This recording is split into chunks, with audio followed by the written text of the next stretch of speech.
Welcome to this explainer. Today we're going to walk through a genuinely fascinating piece of history, tracing the exact steps that led the 13 American colonies to declare independence from Great Britain. We'll be looking at how a group of colonies, who started out mostly just managing their own local affairs under a distant government, eventually united to form a brand new nation. So it kicks off with a massive question, right? Why did the colonists fight? I mean, going up against the British Empire was a huge risk. To understand why they did it, we have to look at the events that caused their anger to just snowball. It wasn't just one single event. It was literally over 20 years of growing tension, changing rules, and escalating protests. Okay, let's dive right into this timeline. We're starting with a really costly conflict in 1754, the French and Indian War, and we're going to follow this super clear chain of events right up to the birth of the United States in 1776. Each of these stops on our timeline acted like a stepping stone that made the relationship between Britain and the colonies much, much worse. Section 1. The cost of war. The French and Indian War, spanning from 1754 to 1763. Now, the story actually starts before the Revolution itself, with a major conflict between Britain and France over North American land. It's really interesting to contrast what France and Britain wanted here. Both sides wanted power, and both had Native American allies. France wanted to control the Ohio River Valley to connect its massive territories in Canada all the way down to Louisiana. Plus, they worked closely with the Catholic Church. On the flip side, the British wanted to expand westward into that exact same Ohio River Valley because, well, it was rich in animals for the highly lucrative fur trade. And many British settlers were Protestant and genuinely feared losing their religious freedom if the French took over. The war dragged on for years, but ultimately Britain won control of Canada. Interestingly, France actually chose to give up Canada and keep some small Caribbean islands instead, just because the sugar trade there was so incredibly valuable. But here's the major catch for Britain. The war was extraordinarily expensive. It created a staggering debt for the British king, and honestly, this debt is the catalyst that changed everything for the American colonists. Which brings us to Section 2, Taxes and Growing Anger, Paying for the Empire. So, to pay off this mountain of war debt, Britain decided to completely change how it treated its colonies.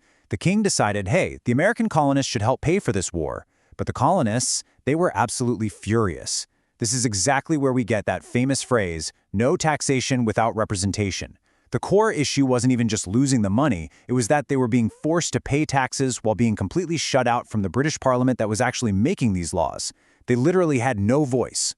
Let's look at how fast this anger grew. Britain started passing severe restrictions in a very short amount of time.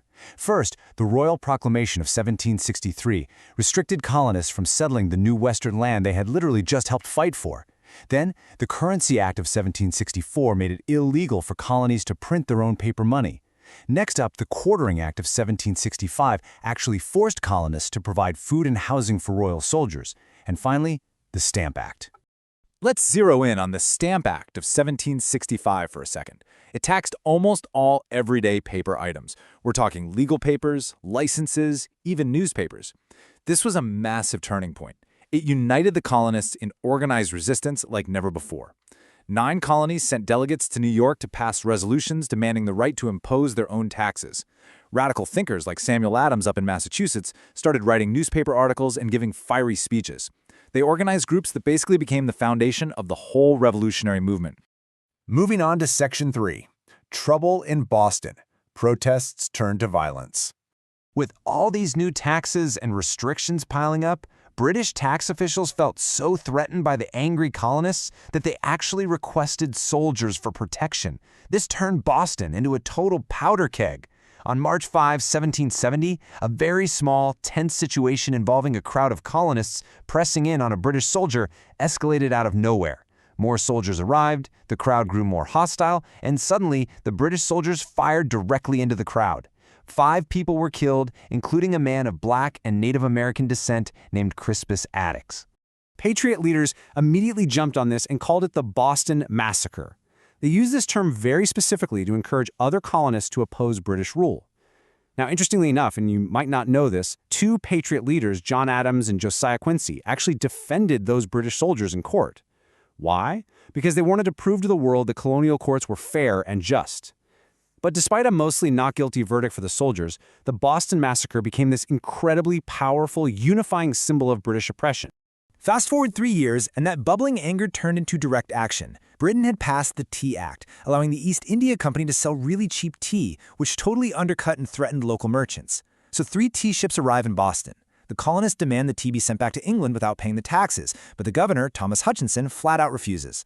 So on the night of December 16, 1773, Samuel Adams and a group called the Sons of Liberty, dressed up as Mohawk Indians, snuck onto the ships and hurled 342 chests of tea directly into the harbor, the famous Boston Tea Party.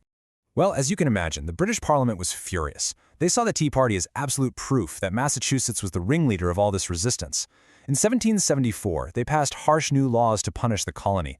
This included closing Boston's port entirely and stripping away their local authority. The colonists called these the Intolerable Acts. But here's the crazy part. Rather than breaking their spirit, these acts actually backfired and united the colonies even more strongly against Britain. Section 4. The fighting begins. No turning back.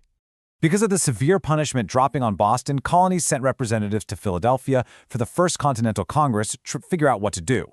The revolutionaries also quietly began stockpiling weapons. By 1775, there was really no turning back.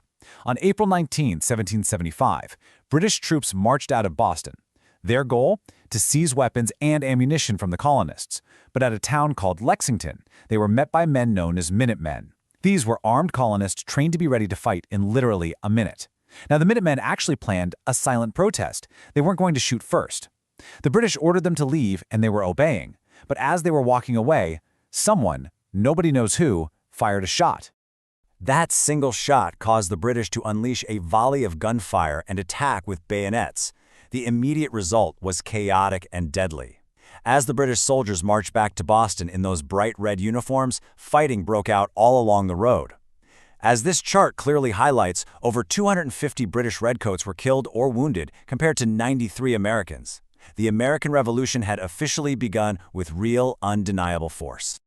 Finally, Section 5, Declaring Independence, a New Nation. The harsh reality of war forced the colonies to take definitive action. Representatives hurried back to Philadelphia for the Second Continental Congress. They formed a united army and appointed George Washington as the commander-in-chief. After King George III rejected one final attempt at a peace resolution, the desire for true independence spread like wildfire. Thinkers like Thomas Paine framed the future brilliantly. In his wildly popular pamphlet, Common Sense, Paine argued against having a king at all. He basically gave the colonists 2 distinct choices. You can remain unequal citizens beneath a distant king, or you can separate completely and live in a brand new, independent country with the real hope of liberty and happiness. The Second Continental Congress chose independence. They put together a committee to write down every single complaint they had against the king. Thomas Jefferson was the primary author of this incredible document. It argued, quite boldly for the time, that political rights are basic, universal human rights. And so on July 4, 1776, the Congress officially accepted the Declaration of Independence, announcing to the entire world the birth of a new nation and its foundational beliefs about human freedom. As we wrap up this explainer, I want to leave you with one final thought to mull over. How did each of these individual events make the colonists feel more united against Britain? From the massive debt of the French and Indian War, to the outrage over the Stamp Act, the absolute tragedy of the Boston Massacre, and the bold defiance of the Tea Party, none of these things happened in a vacuum. They were all part of a powerful chain reaction that transformed 13 completely separate colonies into one independent United States. Thanks so much for joining me, and keep exploring the incredible cause and effect of history.